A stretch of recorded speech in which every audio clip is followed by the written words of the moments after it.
Hey, what's up, guys? It's Allynn, and I'm here with Jeremy from Handelabra, and we're going to talk a little bit about GAMEminder.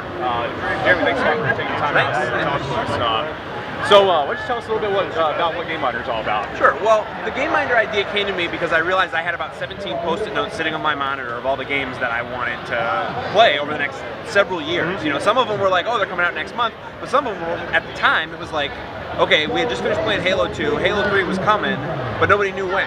And I was like, you know what? I wish I could, there was a way for me to like put this in something and then not have to think about it again. Yeah. And so GAMEminder basically came about as a way to say, I don't want to have to put post-it notes on my computer anymore. Right. I want to just say, that game sounds cool, put it in an app, and then never have to think about it again. Yeah. Until I get a notification that says, hey, that game you were interested in a year ago, well, it's ready now. So why don't you go buy it and play it? So, Yeah, cool.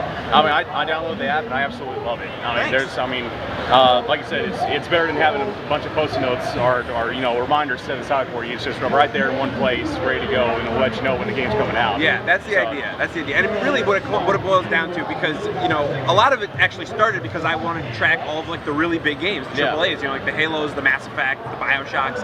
But what we're finding actually is that it has become a really phenomenal tool for indie developers because they don't have the budget to like, you know, market up against the Halos and the Mass Effects and all the rest of it. So if you can have somebody who sees you at like a trade show or something like that, and you can say, hey, track my game in GAMEminder, and whenever there's news, you'll just know you're going to get it. They don't have to worry. I mean, some of it, you know, a lot of the sort of piecemeal right now, it's like, oh, follow me on Twitter or follow my game's Facebook page. And those are interesting, but unless you actually happen to read Twitter the day that they release an update, you're probably still going to miss it. Yeah. With GAMEminder, we actually push the updates out to you. Like, you've said, hey, I want to know about this game. When there's info, you get a push, and you're good to go. Yeah, very cool. I mean, since I downloaded it about a couple weeks ago, and I've already been getting emails saying, hey, we added this, added this, added this. So that's very cool. And not only do you cover the big, you know, the big three consoles, you also have games that's set in the system as far back as PS2 and also for iOS and Windows and Xbox Live and PSN games. That's really cool. Well, a lot of that actually came from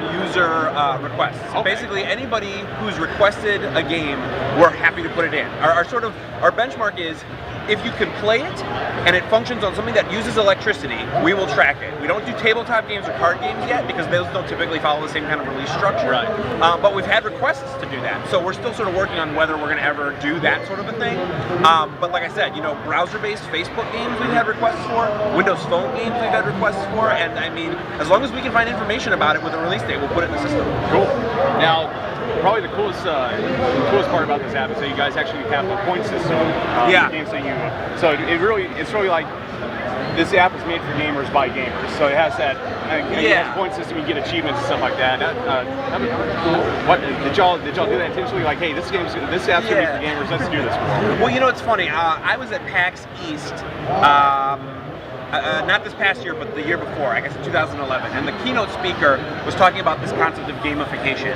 And I know that in a lot of circles sometimes like, oh, we're using gamification, and people think that that's kind of a lame word to use, but like you said, it's an app for gamers. It's not so much a game itself, but we wanted to give people the ability to track how they're doing and like that kind of thing, especially if you're the kind of person who follows new games as soon as they enter the system. You get a bonus for following a game like the day it came out, and you get bonuses for following them quicker than anybody else. You get a really special bonus if you're the 1,337th person to follow it. So there's all kinds of little things sort of snuck in there just as a way to keep people sort of interested and having a good time.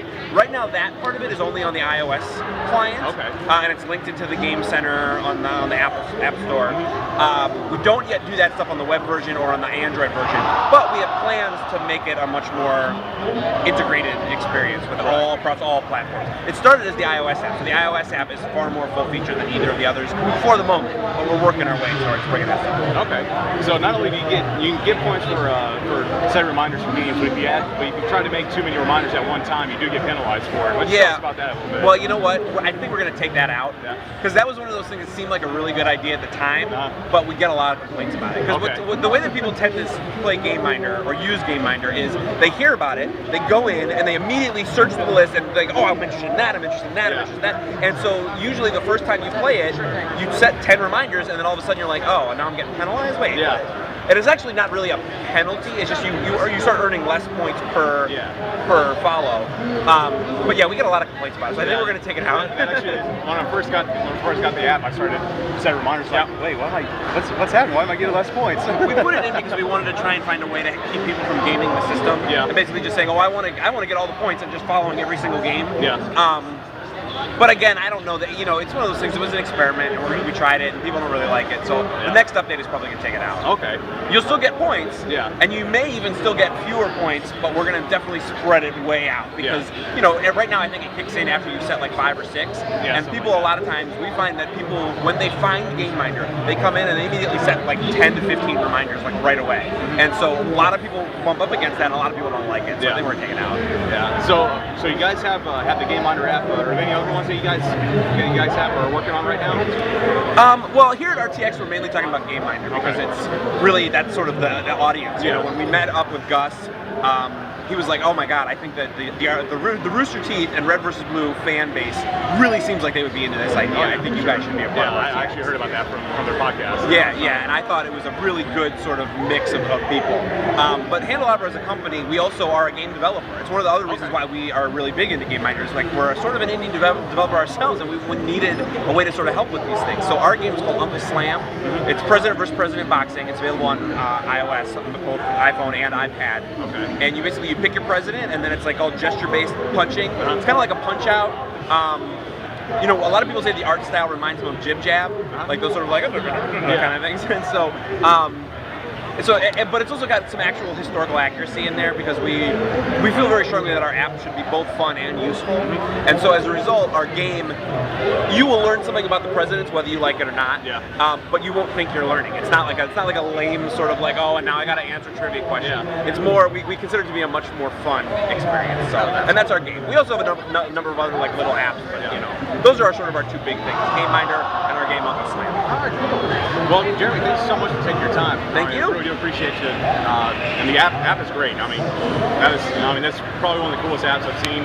For me, because I run a video game segment on our show, so I need to know. I'm kept up to date now with all the games that are coming out. We get tons of feedback from media saying, I would use this as a gamer, but as somebody who writes about games, it has been so much help to me because it helps me stay on top of my release dates, it helps me stay on top of my deadlines, because like, oh, if this game is coming out in a week, I know I got to finish my article. Like, so we get lots of feedback from media too. So for sure. It's good. I'm glad you like it. Yeah, thank you so much. All right. Thanks again.